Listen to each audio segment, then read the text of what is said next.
Okay, I just wanted to remind you of this assignment posted in the and it's in the top section of it. And I'll the note and do this Thursday by 1 p.m. Right, so make sure that you've done that. I checked just this morning and I'll think you had 10 students have done it.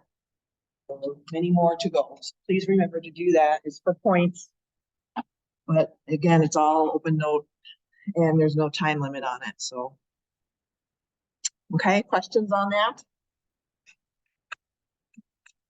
So due Thursday by 1 p.m.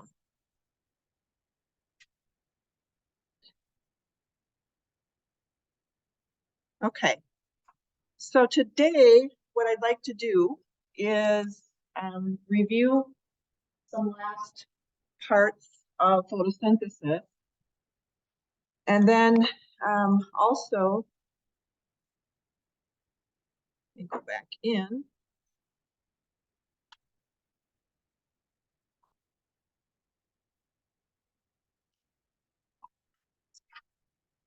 And then after that, we're gonna cover that in Lent.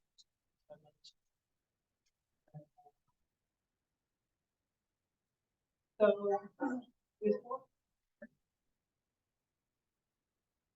that's okay.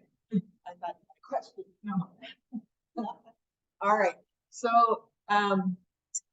last week we were going over the, let me pull that one up, my sloppy handwriting, where we were reviewing the Kelvin cycle and looking at like what's the key components of that we need to think about.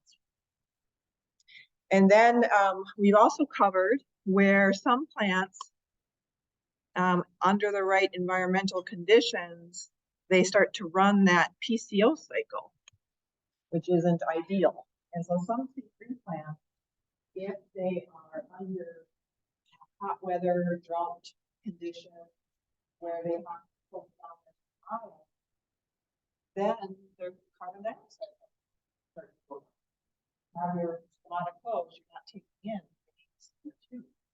And so as that happens, you get this shift where there's more oxygen around this point.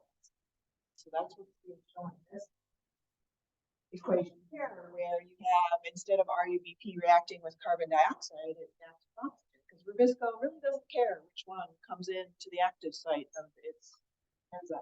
And so if that happens, then you get a phosphoglycerate, one of those, which is okay, because that can immediately go into the Kelvin cycle.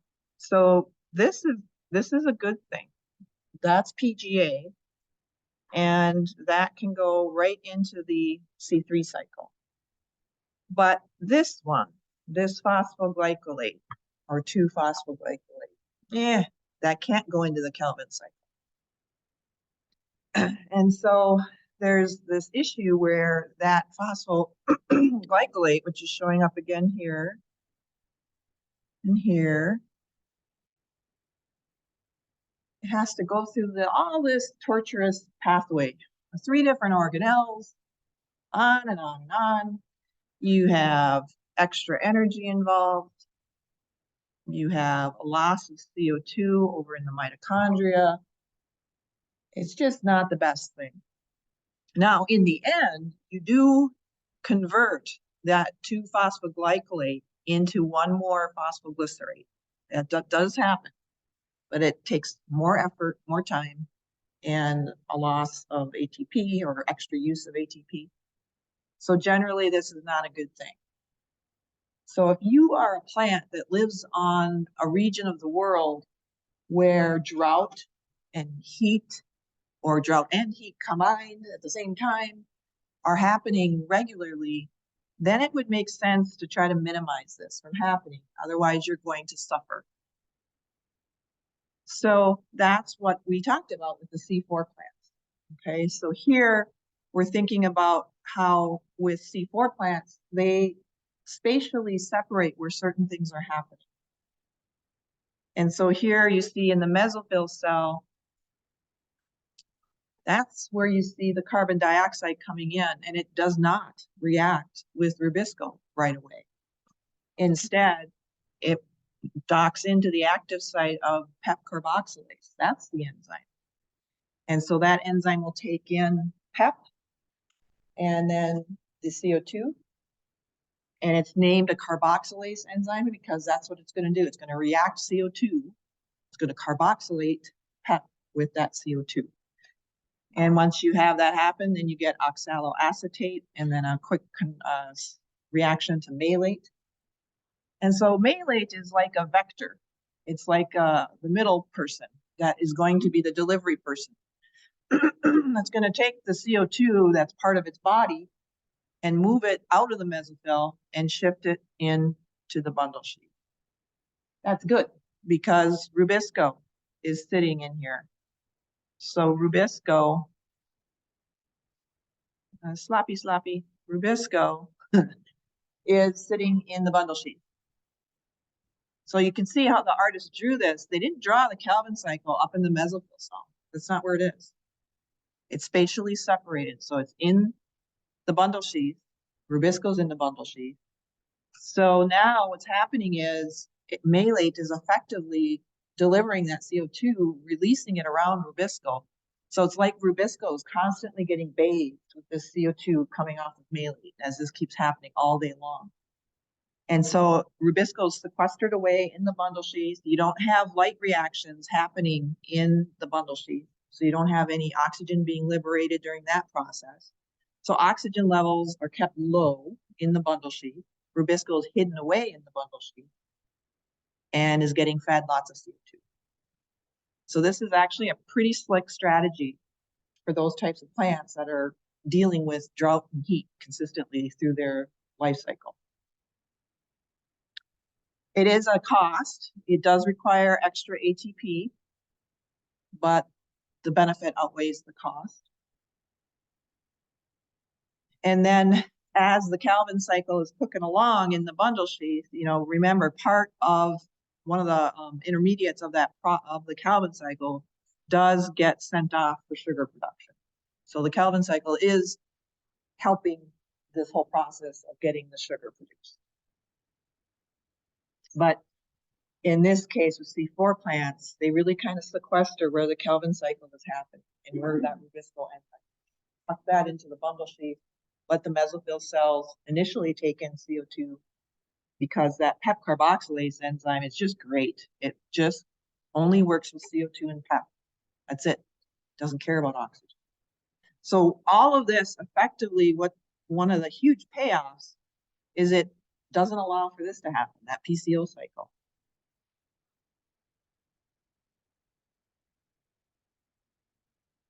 Questions on the C4 cycle?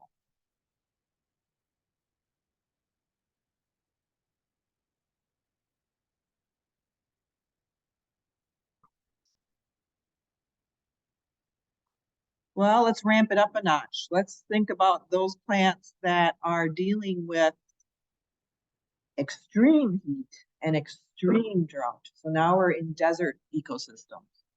And we see some of the same players as what we just talked about, except they're going to do this on a time difference, a temporal segregation.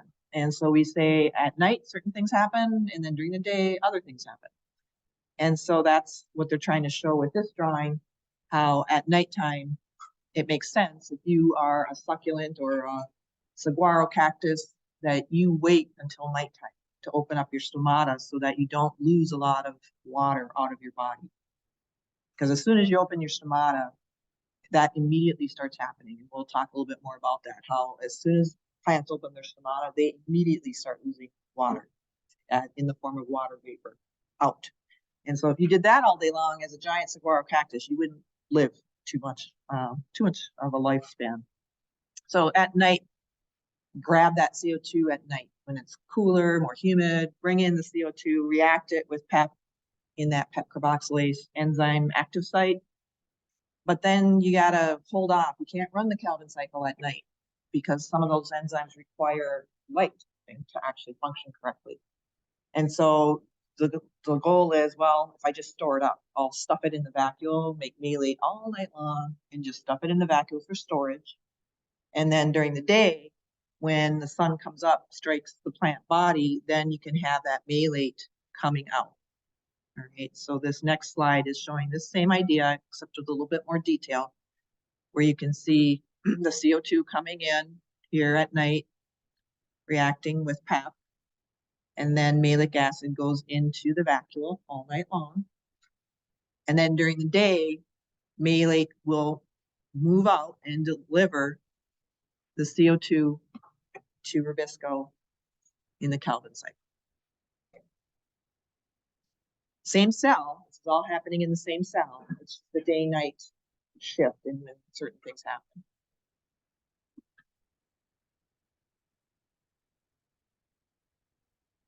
Questions on the CAM cycle?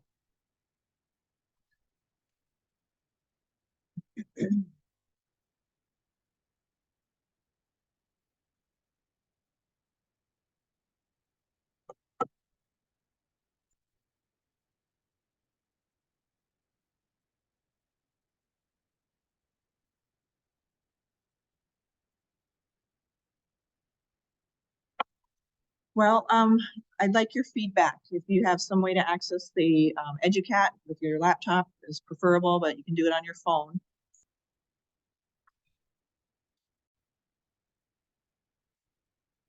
So in lab, you looked at roots, and so we were going through the root anatomy and thinking about the different parts of the root.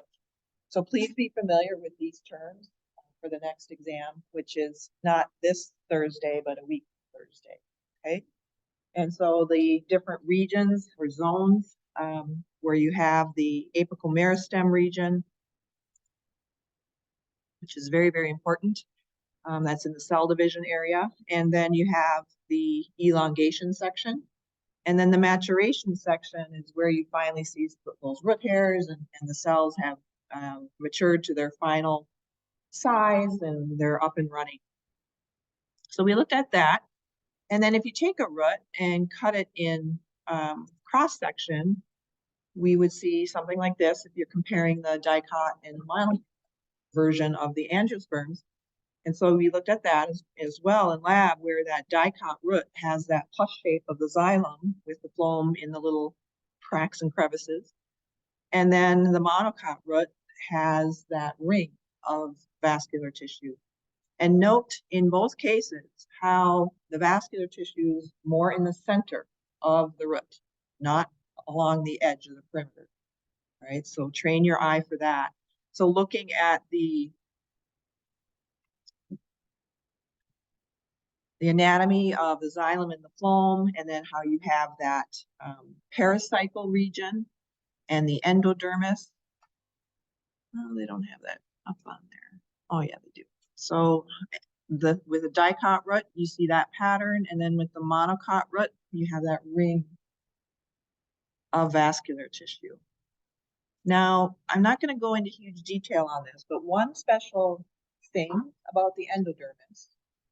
So here is the endodermis right in the, where you see those red marks, okay? So that's that ring of cells that encloses the vascular tissue. And you can see how it has this so-called Casparian strip. It's kind of like, I use the analogy of like a cardboard box with a rubber band around it, where the rubber band represents the Casparian strip. It's just an extra layer or strip of wax that is laid down. And it, in a nutshell, what it allows is as water is coming into the roots, it forces the condition where water keeps coming into the root and all the way to the vascular tissue. It creates kind of a one-way flow. It's almost like a one-way valve system where it allows for water to keep moving, keep going into, ultimately you want the water to end up in the xylem of the vascular tissue. And so that Casparian strip is found in the endodermal cells. And it really does help regulate, keep that positive flow of water into the xylem, okay? So here the black line is representing the ways in which water can flow. So remember, it's really the root hairs that is absorbing all that water in the soil, and not just the water. We have very important minerals that are dissolved in the water that the root has to have for its overall health. Just like, we might have to take a multivitamin if our diet isn't the best. Plants need to get access to these minerals coming from the soil particles. And once those minerals are dissolved in the water, then as the plant is taking in the water, they're also taking in those dissolved minerals. So it can take a couple of different routes, but in the end, you want it all to get dumped into the xylem, whether it be the tracheids or the vessels, get it in there. And then what happens is that water will course through the plant body, through the vascular tissue, all the way from the roots into the stem, into the branches, ultimately to the leaves. And then once it gets into the leaf tissue, it starts to evaporate into water vapor. And then as the stomata are open, that water vapor will exit the leaf. And so what's really happening here, and it took them a while to figure this out. So what we're really describing is the word transpiration. So when someone says, oh, that plant is undergoing transpiration, what they mean is the plant's taking up water, forcing it through its body, and it's exiting the leaf as water vapor. So it's the movement of water through the plant body. And the way that they think this happens is called the cohesion tension theory. So cohesion just means that water molecules really like to stick to each other. Chemically, they like to be with each other. They cohere. And so they can move kind of as en masse. Once they get into the vascular tissue, it's just like this big column of water that is moving through the plant body. Tension, the tension part of that phrase, is trying to get you to think about the idea of a tension force.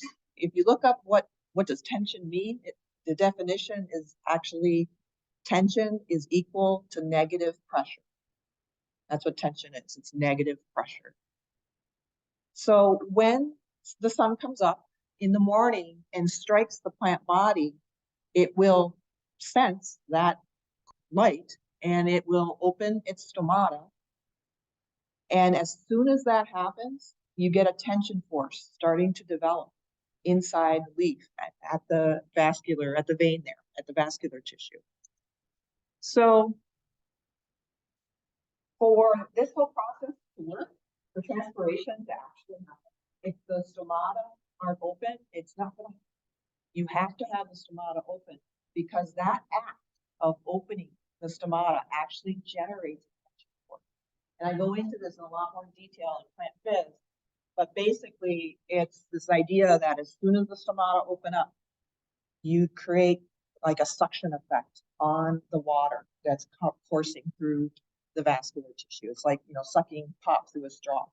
Well, hopefully not pop. You don't want all those bubbles. But you want that force to be, pulling or sucking up the water up the plant. So we say it's unidirectional flow. What we mean by that is that you don't see water coming from the leaves and going down to the roots. It doesn't happen. Water is unidirectional. It gets taken up from the soil by the roots, gets dumped into the xylem in the root tissue, and then one-way transport all the way up to the leaves. So the stomata open up, you immediately have water vapor. So that water leaks out. You have to imagine the water kind of dripping out of the xylem, and it gets inside the leaf. And remember, leaves have a lot of airspace inside. And so that liquid water will start to evaporate inside the leaf, and then it will exit the leaf as water. And that is actually what's setting up the situation for a tension force to occur. But that won't happen unless the stomata. So around here with C3 plants, they're not CAM plants, they're C3 plants around here. Do they do transpiration at night?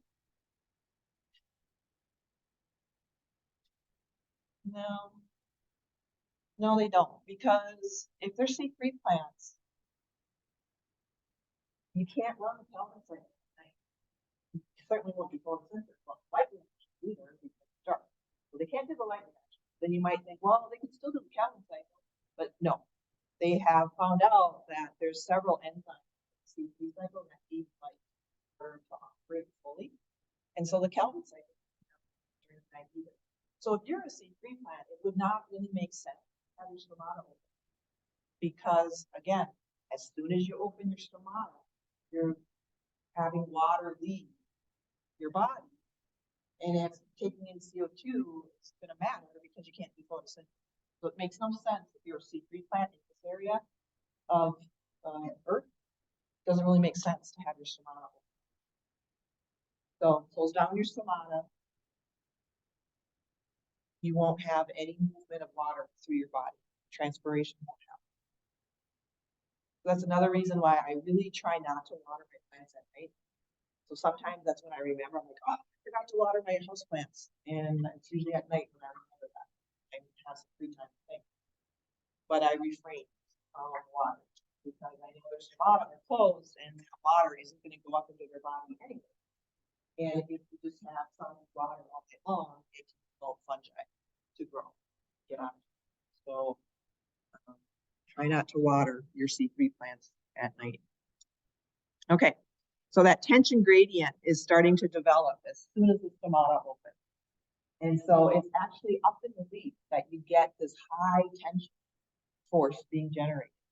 And it's really amazing, but as long as those water molecules that are all sticking together, cohesion, as long as they're very cohesive and form this one long water, that tension force will actually draw up the water. And you can measure high tension in the leaves. You can do another measurement down in the root.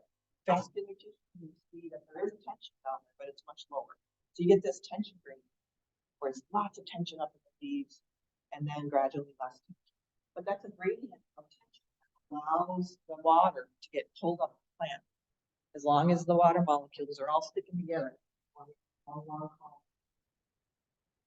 And so they've done lots of measurements on a lot of different plants and trees, and it's all the data is coming back that this is how it works. You have that tension force in the leaves.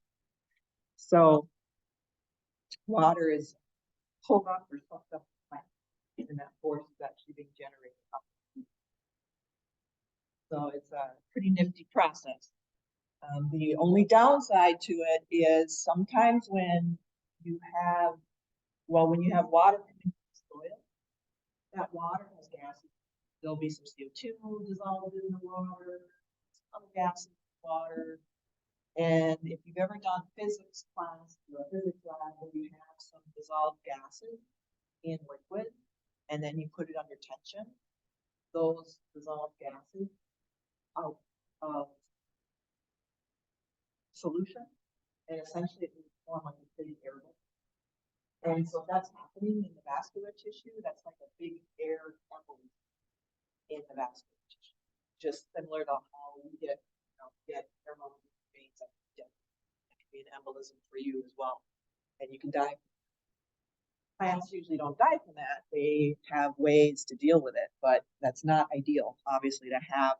You have a big air bubble, good thing that the water flow is blocked until that air bubble disappears. There won't be significant water movement in that particular trachea or vessel. Questions on the transpiration?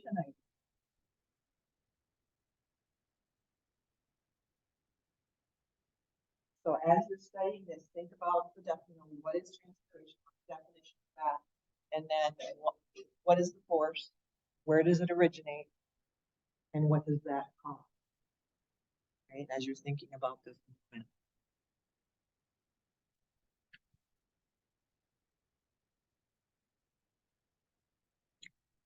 Also going back to this slide, the anatomy. Make sure that you're comfortable with the anatomy, where you see the pericycle right underneath the endodermis. That's going to allow for those lateral roots that we looked at in lab, and we looked at this last week. So that pericycle is pretty convenient. It allows for, it's a meristematic region that can allow for nice lateral roots. And then there's several slides here where we're looking at, how roots can be used for special purposes, whether it's to store nutrients. And we certainly take advantage of that in terms of our diet. So you did look at some of this in lab with the different ways in which you can have specialized roots, whether it be water storage or nutrient storage. Pneumatophores, we don't have those around here, but if you go down to Florida and the mangrove swamps, you will see those pneumatophores. And it's just specialized root tissue that is more loosely packed cells, so it allows better airflow. And you can see, especially at low tide, they'll be sticking up out of the ocean floor right on the shoreline. And so it just helps them get access to air. And so they're often, the nickname for those are snorkel roots. So if you ever get a chance to go to the mangrove swamps, I did that once when I was down at a conference where they had boardwalks through the mangrove swamps where you could go walking around and look at all the snorkel roots.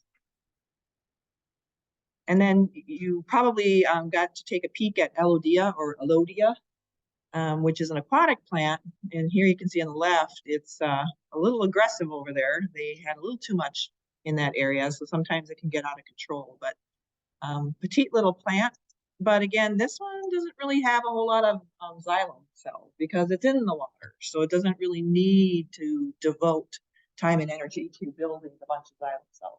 And so again, depending on where the plant lives, you can see that they adapt in that way as well.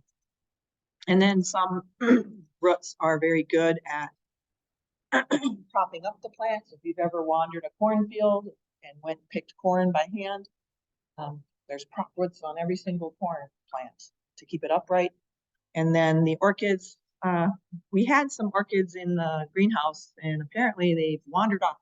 So we were unable to grab an orchid for you to look at, but we will get that into lab this week so that you can see the aerial roots if you're not familiar with those.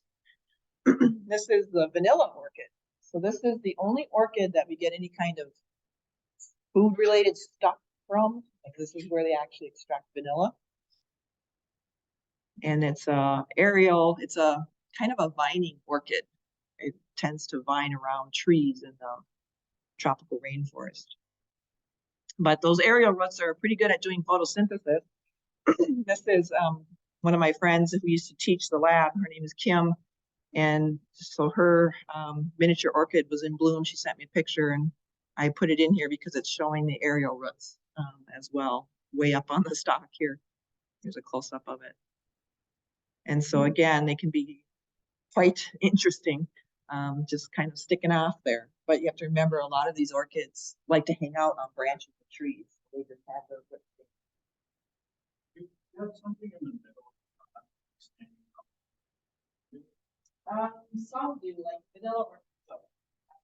Most of the things that I've interacted with, they tend to be what we call epiphytes, where they just kind of sit on a branch. So you have to imagine a tropical rainforest where you have a tropical tree, and the orchid just kind of sits on top, and then they dangle their roots off the branch. And so they're not harming those trees, by the way. If we say the word epiphyte, that's not a negative thing. Most orchids are epiphytes, and they just are using the branch as a way to get closer and better access to something.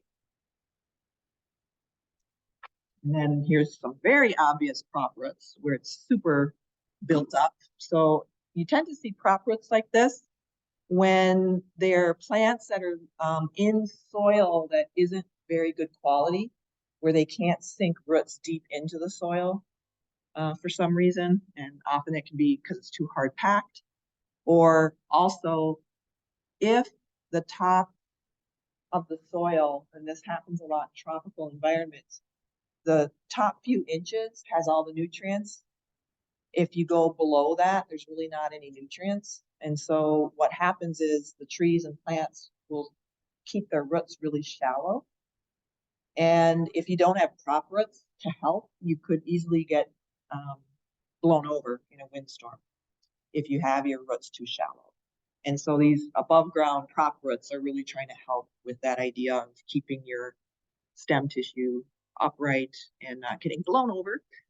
Banyan trees, again, when I was in Florida for that conference, I saw lots of banyan trees with their really interesting roots coming off of the branch tissue and growing down and then plugging into the soil. It's really interesting. And then you have those adventitious roots that come off stems to help plants adhere.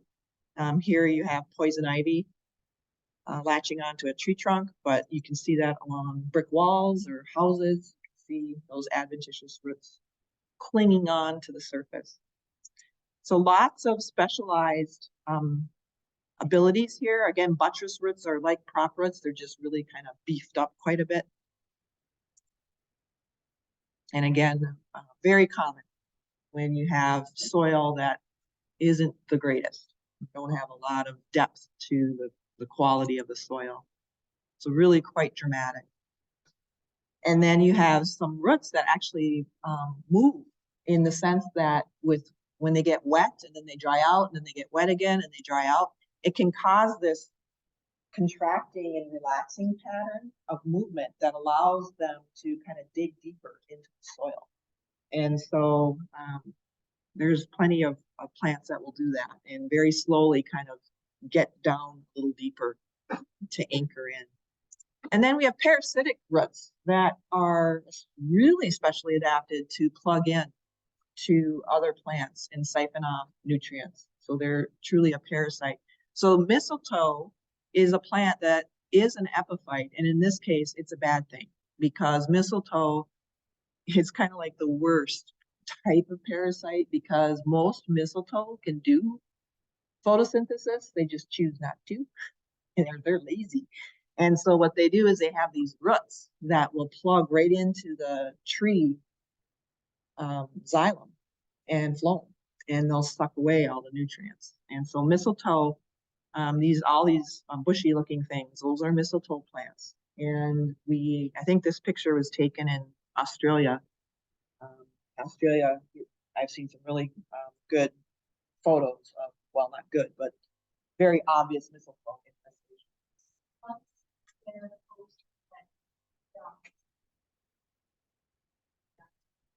Yeah, and so what tends to happen is mistletoe is not aggressive enough to outright kill the host plant. They siphon away, but the goal isn't to kill the plant because then they would be out of luck, right? But the problem is they can weaken the tree by doing this, and then if another pathogen comes into the system, it could cause tree deaths for sure, host deaths. So it's a gamble. And then I don't know if you've noticed these at all when you're out hiking around in the fall, especially. I see these. So this kind of looks like a fungus, but this is a plant. This is the Monotropa genus. Sometimes it's called Indian pipe or ghost pipe. And it's all, there's no chlorophyll here. It's not doing any photosynthesis, not green, it doesn't have any chlorophyll. So what it does is it has its roots in the soil and then it has mycorrhizal fungi hanging out with it. And what they've discovered is the mycorrhizal fungus will go to a nearby plant and hook up to that plant. And then this parasitic plant will siphon nutrients through the mycorrhizal fungi up into its own body. And so this is a really interesting plant in that it just plugs into nearby plants and with the help of the fungus is getting what it needs to stay alive. And it doesn't do any photosynthesis. So here you see this cute little plant with the red flowers. It looks so nice. This is called striga or striga. It is a pain. It causes a lot of loss of commercial crops. The problem is its seeds stay in the soil really long term, and then they can germinate and grow. And what they do, I wanted to just point out this. So this is the root tissue from the striga plant on the bottom, and it's sending in its roots into the corn plant here. And so the root tissue is like really aggressive in its ability to digest the host tissue well enough so it can penetrate in and then lock into the vascular tissue. So it's really quite aggressive. So striga or striga has been a real big problem in a lot of commercial crop farmland because it's really hard to get rid of. So roots, I want you to think about this when you're out hiking around. Even in the winter, you should be out hiking around in the woods now and then. So what you see above ground is not the majority of that plant. There's more biomass below ground, but we just don't see it, of course, on our daily lives. And so keep that in mind as you're walking through the woods next time, that the biomass root systems can be massive. And they can go very deep and they can go very wide. And so they typically see, most species of trees in particular, their root systems extend far wider than the crown of the tree. So they really can expand out. And so when you look up and you see that crown from branch, branch to branch on either side of the tree, the crown length, you have to imagine the roots are even longer than that, buried in the soil. So quite massive. And yet most people just, we don't really think about roots that much because we don't see them on our daily. Is that most plants? Trees are super dramatic. They're already big, especially if you think about some of the taller, more massive trees. So yeah, it's impressive. So roots are super important, obviously, a really important part of the plant body. I wanted to mention a few things about leaves right now before you walk into lab. And so let me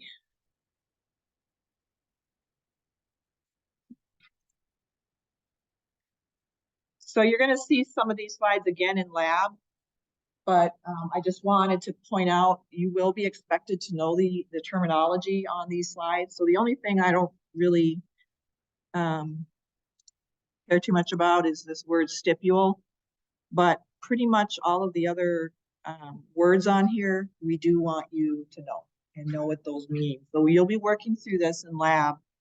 A lot of what you're going to focus on in lab today is looking at the difference between a monocot versus a dicot leaf. All right, so what you're seeing here is some leaves. I'm sure you've looked at leaves by now in your lifetime many times. Some leaves are very netted. When you look at the veins, they look like a fishing net pattern. Others have very parallel veins. And so when you look at, here's another parallel vein, very obvious parallel vein pattern. Again, this is where they got rid of all the tissue so you can better see the veins. This is very much more netted. And so if you see netted veins, that tends to be a dicot that you're looking at. And so that's one clue. If you walk up to a plant and you're like, I wonder if this is a monocot or dicot, look at the vein pattern in the leaf. Netted, dicot, almost always. It's not a full guarantee, but almost always. And then if it is parallel veins, monocot. Right, so keep that in mind as you're looking at those. And then we're going to be looking at what's happening inside the leaf as well today in lab, where you will be looking at leaf anatomy in terms of the stomata. You'll look at that on the surface, but then you'll go into the inner portions and you'll look at the palisade parenchyma cells, the mesophyll parenchyma, the veins that have the vascular tissue. Okay, and then you're going to be looking at different designs. And so you'll see that when you look at some of these slides, you're going to see something like this. And so what you see here is the longer cells on the top here. So this is a leaf in cross section. These longer cells up top are the palisade parenchyma cells. And then you see there's lots of air gaps down here and you have more roundish cells. Those are the spongy mesophyll and lots of air gaps there. That's good. So what I'd like you to do when you look at leaves in cross section like this, one of the things you should do is, I always say, cut this leaf in half internally. So where my laser pointer is, I'm trying to hit the halfway mark of the inner tissue. So kind of divide it in half and then look what it looks like above the dividing line and what does it look like below the dividing line. Do these palisade cells up top look like the spongy mesophyll cells? They don't. They look different, right? And so there's not this symmetry on either side of that dividing line. Palisades look different. They are different than spongy. Also look for stomata, like it looks like there's some stoma here and here. But if you look on this portion, on the top portion, I don't see any stomata. So taken together, this asymmetry where you have palisade on top, spongy mesophyll on the lower portion, stomata on the lower portion. I'm pretty confident that this leaf spends most of its life in the horizontal to the ground position. It's tucking its stomata on the underside, and it's pretty characteristic that you have palisade on the top, spongy on the bottom, if that leaf is more horizontal to the ground. So that's one thing to think about. So the way this artist drew this, that's what they were thinking. You see how the stomata are only on the underside. So the artist was thinking, okay, I'm going to draw a leaf that's mostly horizontal to the ground for most of its life. Then you're going to look at sun versus shade leaves. So on one tree, it's so cool. The leaves that are in full sun all the time, so the top leaves, they look more like this top picture where they're thickened up. They might have a double layer of palisade cells. They have a good dose of spongy because they want really good internal cells inside the leaves to do all that photosynthesis because they're getting full sun. So they really pack in. The one on the bottom here, that's a shade leaf where it's mostly in the shade. So if you think about a beautiful maple tree, the sun leaves can look like this on the same tree, and then lower down on the same tree, you'll have leaf design more like this bottom picture, where they're thinner, they spread out bigger in surface area to try to get any minuscule part of the sun coming, and hopefully that dappled sunlight will strike that shade leaf. And so you'll look at that. This is a really nice image because when they made the prep, when they took that leaf and did it cross section, they hit it just right where you're seeing two different orientations of the vein tissue. So this vein over here on the right, that vein, when they took the cut, that vein was coming like it's straight out coming towards you, and they cut it. So you're seeing it in cross section. But if you look over here, this weird looking thing over here, that's also vein tissue. So what happened there is when they made that cut, the vein was pointing off in this direction. They sliced along the length of the vein. So what that's saying is you have one vein coming out at you, one vein going this way. Is that a dicot or monocot? Dicot, it's netted venation. Now if they both, well, let's go to this one. Now you see three veins, a big one and two minor ones, and they're all the same look. Right? They're all cut in cross section, all coming out at you. So this would be a monocot. So that's something else you should be training your eye to look for as you examine these specimens. Also look for a really thick cuticle, all that red, that's wax, really thick wax. So this leaf is probably a plant coming from a plant that has to really protect itself from drought. And then you're going to see these wacky looking leaves as well and learn about those, how they tuck their stomata up into these indentations. So they're really hiding away their stomata. They want to try to protect it against wind coming across it and dragging the water vapor out of their stomata. And so they tuck their stomata and kind of keep it safe from wind effects. So we'll look at that as well. All right, so you'll have a series of different leaf slides to look at, and it'll help, look at the vascular tissue, look at the palisade, spongy, and then look for stomata and start orientating, your eye and training your eye to those different pieces of anatomy. Okay.